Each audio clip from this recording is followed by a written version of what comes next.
to it. Your hours were devoted to our benefit. Your ambition was to obtain our commendation. You decorated our towns with edifices.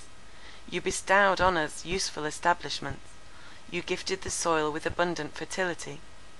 The powerful and unjust cowered at the steps of your judgment seat, and the poor and oppressed arose like morn-awakened flowers under the sunshine of your protection. Can you wonder that we are all aghast and mourn when this appears changed? But come, this splenetic fit is already past. Resume your functions. Your partisans will hail you, your enemies will be silenced. Our love, honour, and duty will again be manifested towards you. Master yourself, Raymond, and the world is subject to you. All this would be very good sense if addressed to another, replied Raymond moodily. Con the lesson yourself, and you, the first peer of the land, may become its sovereign. You, the good, the wise, the just, may rule all hearts. But I perceive, too soon for my own happiness, too late for England's good, that I undertook a task to which I am unequal. I cannot rule myself. My passions are my masters, my smallest impulse my tyrant. Do you think that I renounced the protectorate, and I have renounced it, in a fit of spleen? By the God that lives, I swear never to take up that bauble again, never again to burthen myself with the weight of care and misery, of which that is the visible sign. Once I desired to be a king. It was in the heyday of youth, in the pride of boyish folly. I knew myself when I renounced it.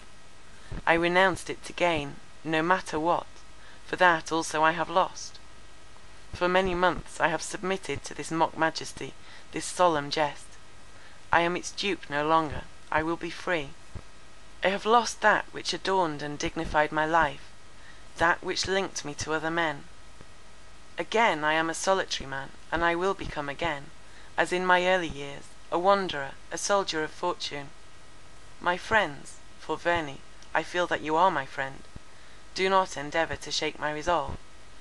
Perdita, wedded to an imagination, careless of what is behind the veil, whose character is in truth faulty and vile, Perdita has renounced me.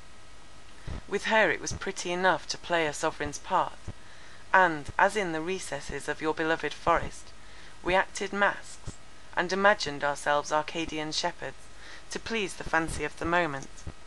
So I was content, more for Perdita's sake than my own, to take on me the character of one of the great ones of the earth, to lead her behind the scenes of grandeur, to vary her life with a short act of magnificence and power. This was to be the colour, love and confidence the substance of our existence. But we must live, and not act our lives. Pursuing the shadow, I lost the reality, and now I renounce both. Adrian, I am about to return to Greece, to become again a soldier, perhaps a conqueror. Will you accompany me? You will behold new scenes, see a new people, witness the mighty struggle there going forward between civilization and barbarism. Behold, and perhaps direct the efforts of a young and vigorous population for liberty and order. Come with me. I have expected you. I waited for this moment. All is prepared. Will you accompany me? I will, replied Adrian. Immediately? Tomorrow, if you will. Reflect, I cried. Wherefore? Asked Raymond. My dear fellow, I have done nothing else than reflect on this step the livelong summer. And be assured that Adrian has condensed an age of reflection into this little moment. Do not talk of reflection. From this moment I abjure it. This is my only happy moment during a long interval of time. I must go, Lionel, the gods will it, and I must. Do not endeavour to deprive me of my companion, the outcast's friend. One word more concerning unkind, unjust Perdita. For a time, I thought that, by watching a complying moment, fostering the still warm ashes, I might relume in her the flame of love. It is more cold within her, than a fire left by gypsies in winter time, the spent embers crowned by a pyramid of snow.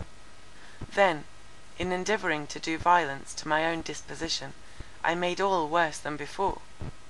Still I think, that time and even absence may restore her to me. Remember that I love her still, that my dearest hope is that she will again be mine.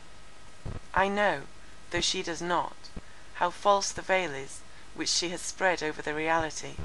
Do not endeavour to rend this deceptive covering, but by degrees withdraw it.